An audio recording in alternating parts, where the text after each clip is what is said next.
So yun mga chong, good evening no. So may nagtanong sa akin kung okay ba gumawa ng mga anime na type na content.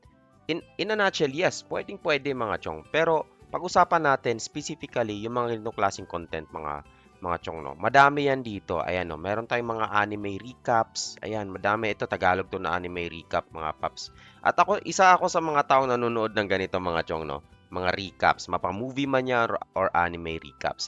At kung nagbala kayong gumawa ng ganitong content mga chong, para sa'yo tong video na to kung nagbala kang gumawa ng content na ganito. Hindi lang to limited sa anime mga chong. Meron din tayong mga movie recaps. At sa totoo lang, ang mga recap videos na to ay malaki talaga humakot ng mga views. Pero pag-usapan natin kung ano yung pros and cons ng mga ganitong klaseng content. Tingnan nyo yung mga chong. Ayan no, 81,000 views 4 days ago no. Isa, dalawa, tatlo. Imagine kung ilan ang revenue nito or magkano ang revenue nito. Panoorin natin ang isa sa mga videos nito mga chong. Hang on tight, honey. Okay. 26 feet. 13 minutes na recap siya mga chong. That's 15 hours ago. Meron na agad siyang 31,000 views. In the middle of the night. Okay, and then may intro and then pasok ng narrative no at saka mga clips na to ng mga videos mga chong. The same lang to sa mga anime recap. Same format ang sinusunod mga chong no. Writing only to find the words you should leave now, which he doesn't remember writing. Yun, di ba? So, tingnan din natin ang isa sa mga anime recap mga chong. Me personally, nanonood ako nito mga chong ng mga recaps. Tagalog eh. Dahil naaalala ni Shika ang sarili kay Lord Zay ay pinangako niya sa sarili na And pansin nyo nyo lagi yung mga title nito mga ganitong content mga chong is ano siya. Hindi nila ilalagay. Kingdom to eh. Kingdom to na anime. Pero nilagay niya sa description, title, Kingdom Season 2. Actually, yung nandito sa description niya mga paps is keywords, no? Sa description niya nilalapag. Keywords, tapos may hashtags, ayan, para makagather talaga ng maraming views, clicks, at saka ano. Which is a very good strategy, no? tilyo ng gi. So, nakita nyo, nagpi-play siya ng video per clip, no? Hindi niya man piniplay yung buong ano, yung buong anime. Pero may narrative. At pansin naman yung narrative kung AI siya, mga chong, gumagamit siya ng app nito para mag-narrate. Ayan. So, bali ganun yung format, mga chong, no? Ganito ang format ng mga recaps. Mapa-anime man yan, chong, or mapa-movie. Ngayon, ano ba ang pros and cons ng ganito? Mabilis makakalap ng views kasi maraming nanonood nito. May kilala akong nagtitinda ng saging na pagkatapos niya magluto, nanonood siya ng ganito mga chong, Tagalog na recap. Sulit na sulit talaga yung mga ganitong content in terms of views. Pero, may pero yan mga chong. Kung gusto mong pasukin yung mga ganitong klase ng content mga chong, kailangan mo intindihin to. At naisip mong gumawa ng ganito, mapa-anime man yan, chong, or pa-movie recap man yan, delikado ba gumawa ng mga anime or movie recaps na video sa YouTube? Or any content related sa paggamit ng mga movies and anime? Straight answer mga chong is oo. Risky ang paggawa ng anime recap sa YouTube. Pwede kang maka-copyright strike, maka-copyright claim, at worse, baka maban ka. So, itong mga content creator na tong mga chong, no, matagal na nilang ginagawa to, gamay na nila paano gawin to at paano makalusot at pumasok lang sa gray area ng legalities nito. Especially Japan, no? Si Japan is strict yan sa kanilang sa copyright kasi 'di ba, heritage na sa kanila yung anime tapos gagawan mo ng ganito na for example, ako, panonoorin ko na lang tong recap kaysa panoorin ko yung mismong buong anime na season 2, 'di ba? Pwede kang ma-copyright, no, at worst case pwede kang maban. So, maraming gumagawa nito. Sobrang dami. Madami. Kasi bakit? Kung revenue ang pag-uusapan ng monetization views, mga chong, maraming mapapasok sa'yo to. Totoo yan. Pero karamihan, by the way, no, sa gumagawa nito is nandun sila sa gray area ng legal ba? No? So, ibig sabihin, gray area, meaning hindi clear ang guidelines, pwedeng makalusot, pwedeng hindi. So, 50-50 siya. At kailangan gamay na gamay mo na kung paano to laruin yung mga ganito mga chong. Ibig sabihin, anytime pwede ma-take down yung videos nila, pwede ding hindi, pwede silang ma-strike, pwede ding hindi. Pansinin nyo, halos lahat ng mga recaps dito mga chong, no? Recap, merong 1.7 million views chong, no? January 23 lang yan, 2026, meron ng 1.7 million views mga chong.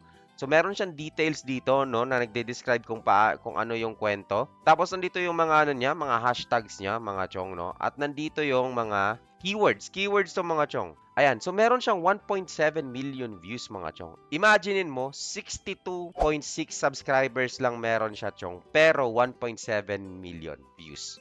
Pansinin nyo rin na hindi nila ginagamit yung totoong title, no? Pero nilalagay nila sa description yung iba. So, instead na gumagamit sila ng mga ng mismong title ng video, mga chong, descriptive title ang nilalagay nila. Description ng mismong video, mapa anime man yan, no? Example ng title, mga bayani na pinagtulungan ang kulubot na talong. So, yun, pero Avengers lang pala. Di ko naman sinasabing huwag kayong gumawa nito, Pinapaintindi ko lang kung ano yung risk sa mga ganitong klaseng content. Kung ano yung mga risk nito. Ginugol ko lang din kasi at chinek ko lang yung mga guidelines din, no? Anything that includes using videos or music ng iba na walang pahintulot. Wala namang pahintulot to So, karamihan dito walang pahintulot na gamitin nila sa video. Pero, may mga pero yan. So, bakit delikado ang again ng anime recap? Number one is copyright infringement, no? Ginawa yan sa Japan or ang movie, ginawa ng production yan, no? Para ma-view at ma-monetize nila in their way. But then, may mga content creators na gumagawa ng mga content, no? Gamit ang mga recaps, no, which is in terms talaga pwede sila makopyright doon, no. Depende na lang, no, kung paano yan na-detect ni YouTube. In a sense, no, kung titingnan natin ang proper legal nun, mga chong, is hindi talaga siya pwede. Makaka-copyright ka talaga doon.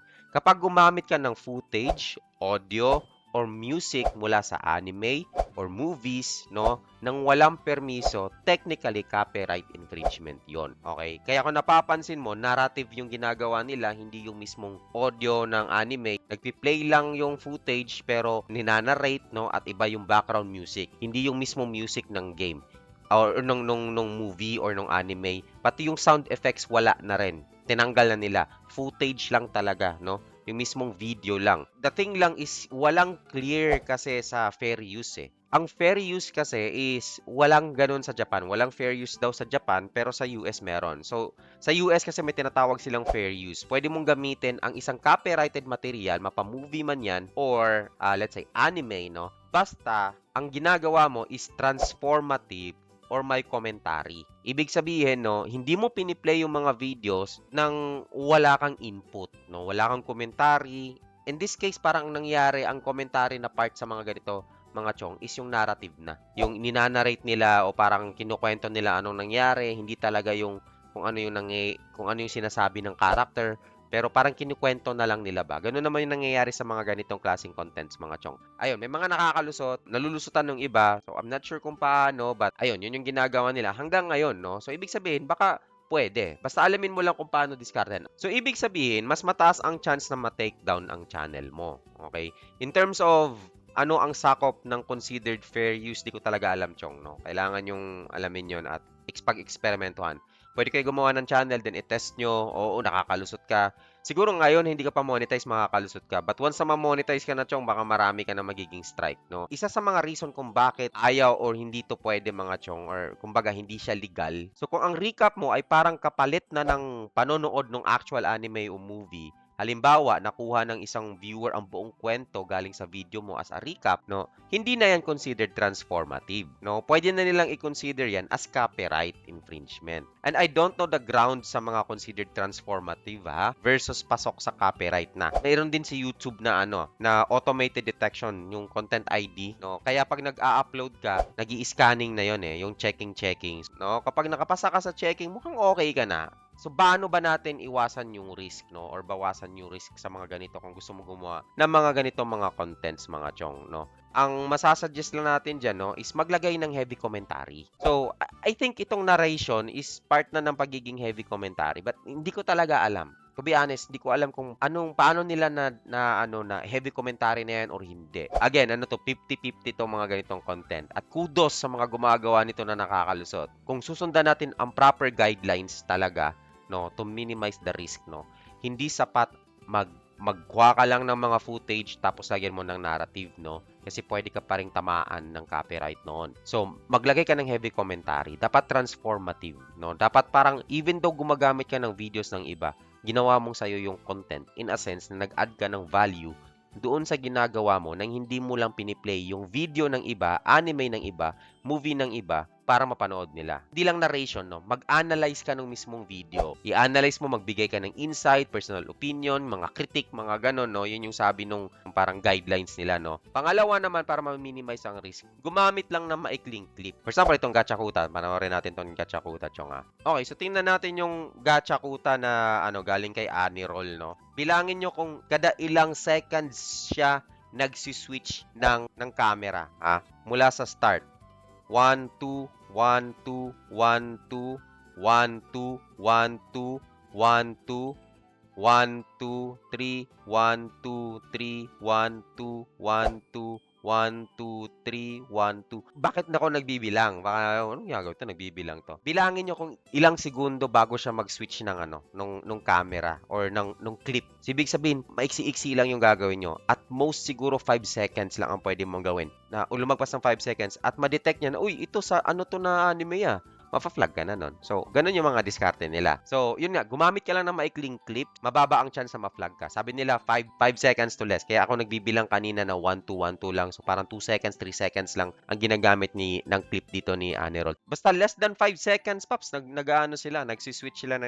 Meron pa is, mas safe ang still or mga screenshot. Clip per screenshot. Mas safer yun. Pero, bakit kang manonood ng puro ganun lang, di ba? Mas maganda yung kahit mag-clip ka na lang less than 5 seconds. Tedious nga lang siya. No, tedious siya kasi magki-clip ka na dapat sakto dun sa narration mo. Pero pag nakuha mo na yan, Chong, masasabi ko na marami kang makukuhang views sa mga ganitong klase, no? So, next is, para mas ma-minimize mo pa yung risk, no, is gawing review or analysis na lang na type yung content mo. Kung feeling mo dihado ka sa ganitong style, no, imbes na pure recap ang gawin mo, Chong, gumawa ka na lang ng review, breakdown ng movie, no, theory discussion, mga character analysis. Mas malinaw kasi pag ganun, transformative talaga yon na hindi mo lang piniplay yung video tapos nagnanarrate ka. Parang ikaw may sarili kang interpretation ng movie ba? Parang ganon. Ayaw kasi nung mga kung gumawa mismo ng movie tsaka anime, napalitan or gawing substitute yung ginawa mong recap ng original na video. Yun yung ayaw nila. Na mas prefer na lang ng mga tao na mas panoorin yung recap kaysa sa mismong video, no? So, anong pwedeng mangyari? Ayun. Kapag na-violate mo ang policy, may copyright claim. Ibig sabihin ng copyright claim, kapag ang may-ari mismo ng movie na to nakita na kumikita ka dito mga chong, pwede nilang kunin lahat ng revenue ng video na to sa'yo. Pero again, no, in terms of legalities, may maraming gray area at hindi malinaw in terms of digital asset or digital property kasi. Number 2 is copyright strike, no? Matatanggal yung video. Kapag naka 3 strikes ka na, terminated na ang channel mo, no? Number 4 is meron tayong tinatawag na shadow restriction. Hindi ka man ban, wala ka man copyright strike, pero hindi na i-recommend ni YouTube yung mga videos mo. So, final thoughts sa mga ganitong content mga chong, no, is maraming anime recap channels talaga, no. Mahilig kasi ako manood ng ganyan din. Pero hindi ibig sabihin na safe ito long term, pero nasa iyo kung gagawin mo. Basta sinasabi ko lang kung ano yung pwede mong abutan sa ganito kung hindi mo ito magawa ng tama. Kung magawa mo man ito ng tama, rewarding siya. Pero kung hindi mo ito magawa ng tama, mawawala lahat ng pinaghihirapan mo sa ganitong klaseng content, mga chong. So, if you're willing to take the risk, you can go ahead and try this, no? Gawin mo. Kasi rewarding to if magawa mo nga ng tama, sabi ko. Ayun lang, mga chong, no? So, pero sabi ko nga, ito kapag magawa mo to ng tama, chong, no, napaka-rewarding nito. At pag nagawa mo ng tama, magiging rewarding to. Kikita ka ng malaki dito. Pag nagawa mo ng mali, pag may nagawa kang mali dito, mga chong, tanggal lahat ng pinaghihirapan mo. Yun lang yun, no? Okay. Pero kumita ka na. So, yun lang yun doon, mga chong. Ano bang purpose mo? Gusto mo kumita? Gumawa ka ng mga ganito. Mabilis ang kita. Gumawa ka ng mga ganito, mga chong. Yun lang. So, ako ulit si Zero. Hindi para takutin ka, no? Kundi para paintindihin sa'yo kung anong mangyayari pag ganitong content ang gagawin mo. If akong tatanungin nyo, kung kaya ko lusutan yung mga ganitong content, mga chong, gagawa din ako ng channel na ganito. Yun lang yun. At kung matutunan ko siya paano ko siya kamadahin, mga chong. Okay? So, yun lang mga ka-zero views, no? So, kita-kita sa susunod.